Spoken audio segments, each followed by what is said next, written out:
returning to their seats. Holding the glowing candles, Charles and Suzanne take it in turns to say their vows based on conversations with God.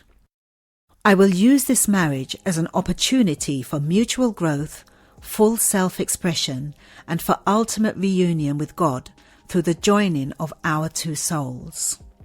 I will not lose myself in this marriage, but will use it to express who I really am. I recognize that while we are joining as one, we still have our individual paths to follow. I will allow you the freedom to walk your own path.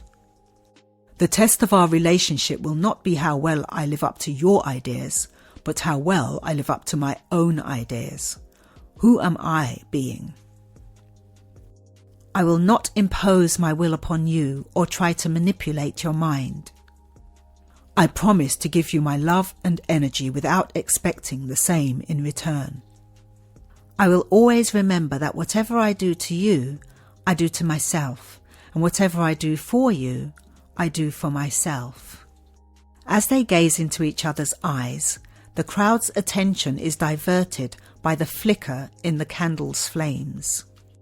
I know there will be challenges along the way, so I commit to doing whatever I can to make this relationship work, to always see the good, in you, and to constantly remind you of who you are through my actions.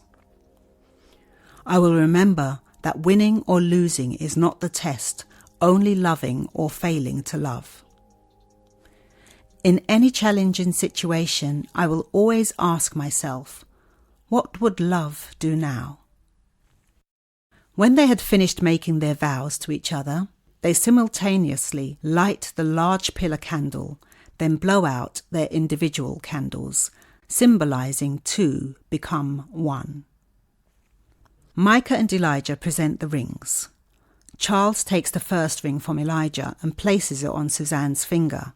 Then she takes Charles's ring from Micah's cushion and places it on his finger.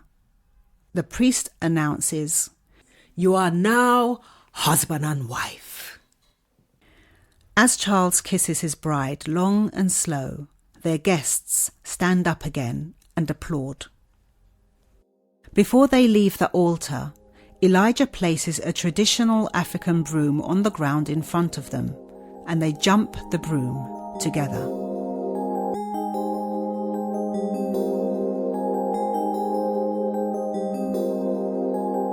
At the reception, Charles gives an emotional speech telling the flashback story of the day they met and the feelings that erupted as if they had known each other from somewhere before, perhaps a previous lifetime.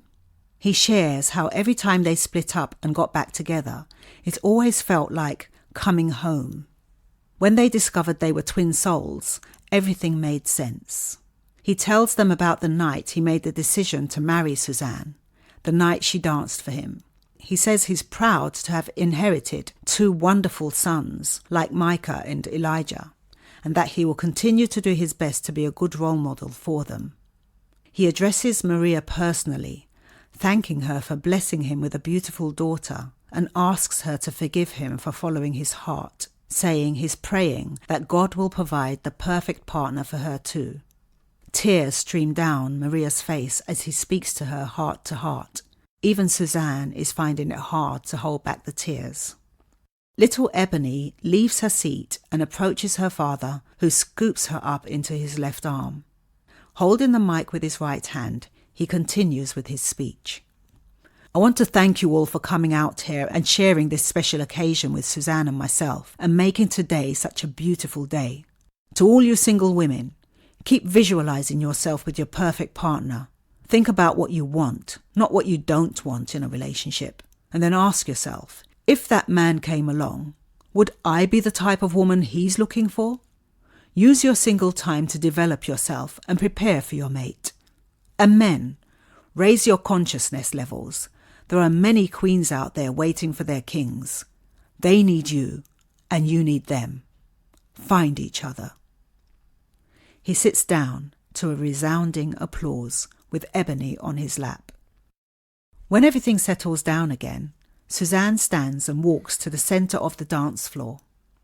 As the backing track to her poem True Love plays, she recites the poem she had written based on 1 Corinthians 13. What is the true meaning of the word love?